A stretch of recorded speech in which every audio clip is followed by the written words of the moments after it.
The next yellow coin pity is almost here, but should you summon?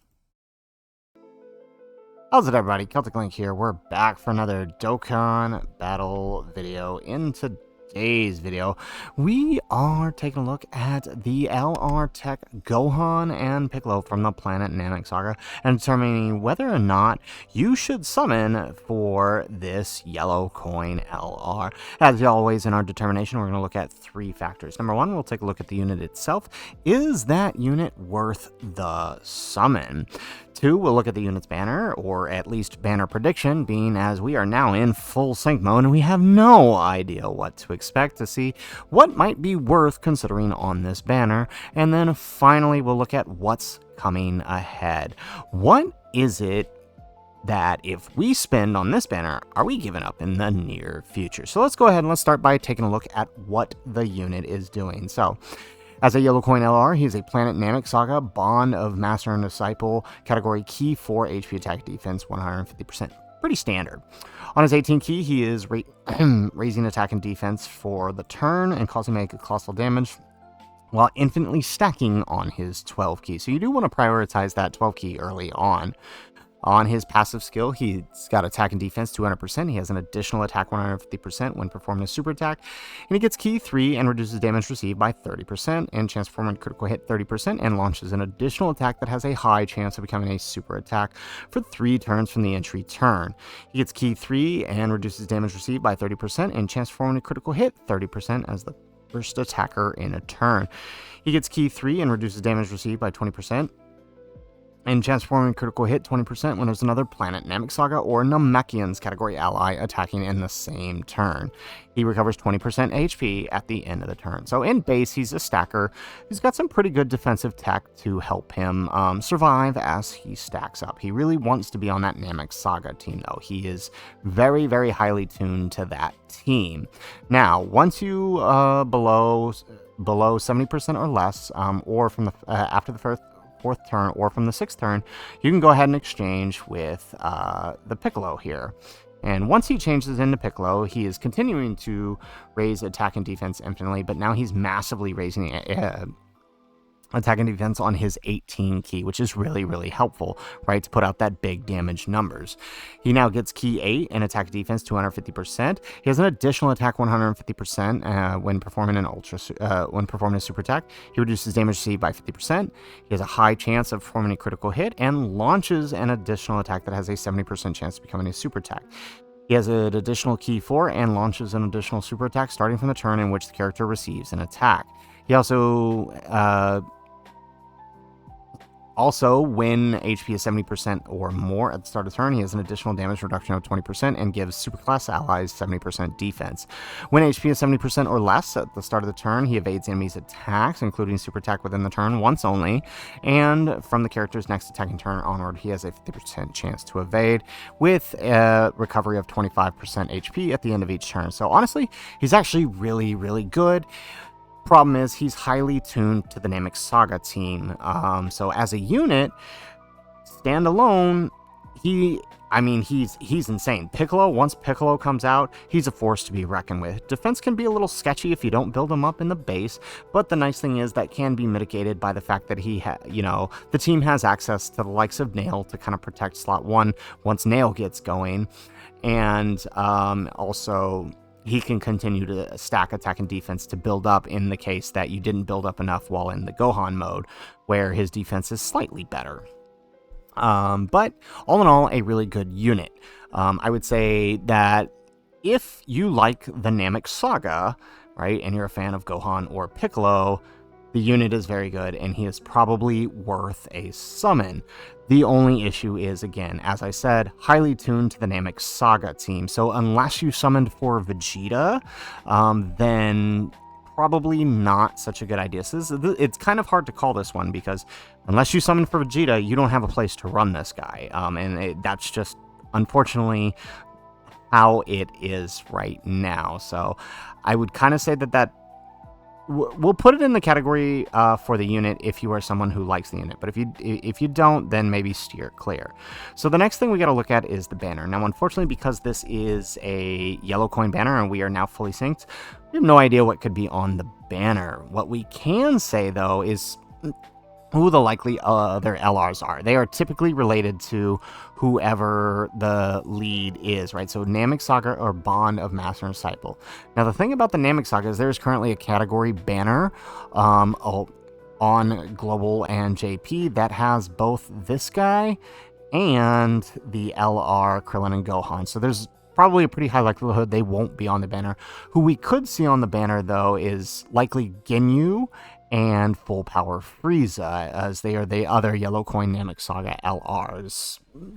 Which wouldn't be a bad thing. Like, if Ginyu returned, that's probably pretty good for a lot of players who skipped out on him when he initially released. Just another chance for him to be featured. Otherwise, the other category of Bond and Master and Disciple could be a very likely one. We could see Gohan and Trunks on the banner. He is one likely candidate.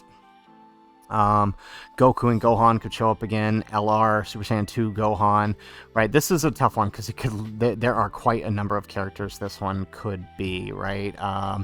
Trunks, I mean, that seems pretty likely, or unlikely rather, but I could definitely see one of the LR Gohans, or the Goku and Gohan, or the Trunks and Gohan, given that it is Bond of Master and Disciple. But I do think Namk Saga is probably the more likely scenario, so it might just be these two guys, honestly. So, I mean, knowing that, and knowing that the Namk Saga sub-EZAs are going to be on there, right? They've already confirmed in-game through an announcement that Nail and the Super Saiyan Goku will be on the banner. I don't really know that the banner is going to be all that good. No matter which category they go for, unless they throw something way out of left field, I don't think the banner is going to be all that great. It's going to be your typical 10-unit yellow coin banner with pity, and that's about the only saving grace is the pity. So that's a no in the category for the banner. So all that leaves is to look at what lies ahead, and there's a couple big things of what lies ahead. So normally I would say at this point, right, you're better off summoning in the Halloween banner, which would have contained Dokkan Fest Tech Vegeta, the Saiyan Day unit. But now that we are synced, that unit actually returned on the current banner on Global Dokkan and JP Dokkan, the Vegeta banner. So if you're after Saiyan Day Vegeta, that's probably the best place to get it. I don't know that he'll show up on the Halloween banner now that he has shown up here. So just something to be aware of. But the major things you should be saving for as for what lies ahead is at some point between the next few months, we should be getting the LR Jiren banner, right? And LR Jiren is probably a carnival unit you want to save for because as a carnival unit, they tend to be rather exclusive, right? I mean, look at where Omega is on Global. He hasn't returned at all since last January. There's a chance he'll show up on this banner, but we can't say for certain right now. So, I mean, it's just worthy of note, right? If you're somebody who's been waiting for Jiren, this might be something worth consideration. Another thing to consider is, of course, the next Dokkan Fest that we know of. Roshi is going to have to fit in somewhere, which will return Fizz Topo, Roshi himself, and of course that Bulma is really, really good. So, I mean, not that you should be skipping out for this to summon for this, but I mean, just be aware that Roshi is a Dokkan Fest, plus whatever is going to happen with the Dokkan Fests in November and December, right? Plus the Part 2 Carnival LR in December as well.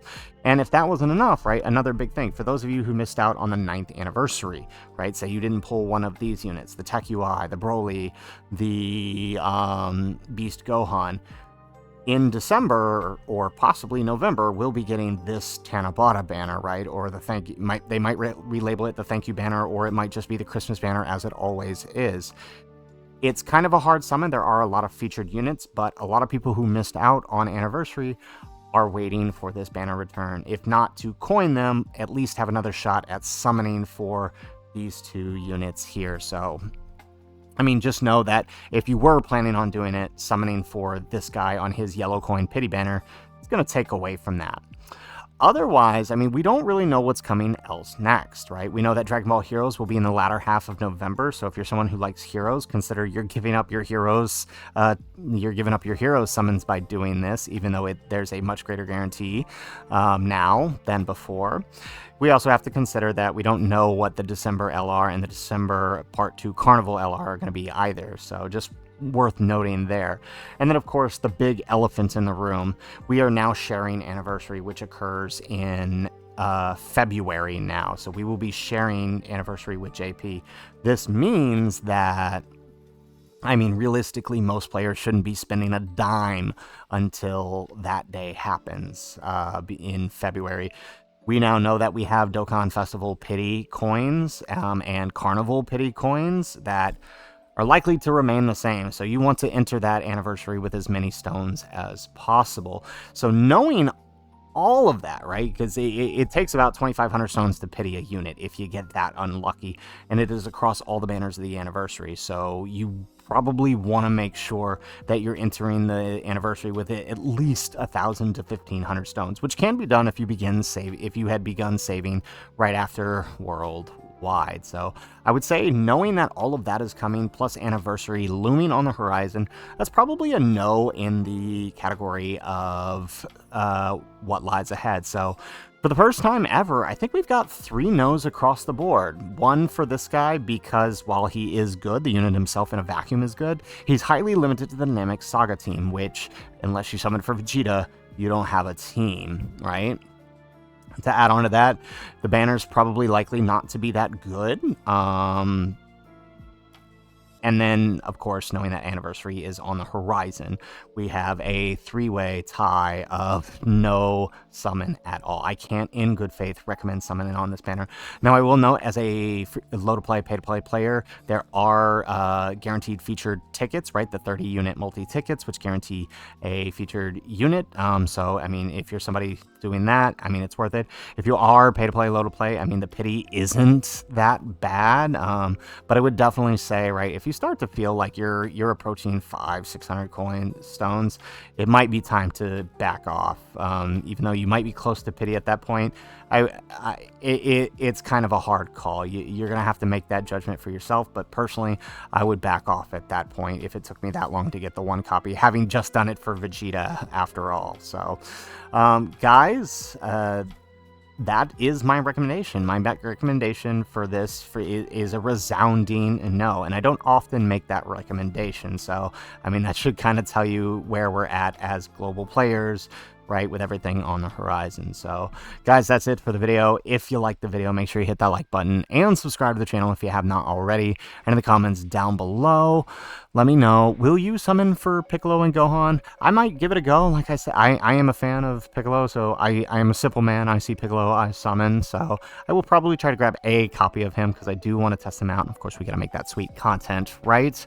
So, but let me know, are you interested in this card? Will you summon for him? Or let us know what you might be saving for in the future. If it's something besides anniversary, I'm really curious. What are you more interested in saving for? Let us know in the comments down below. Otherwise, guys, as always, thanks for watching, and aloha.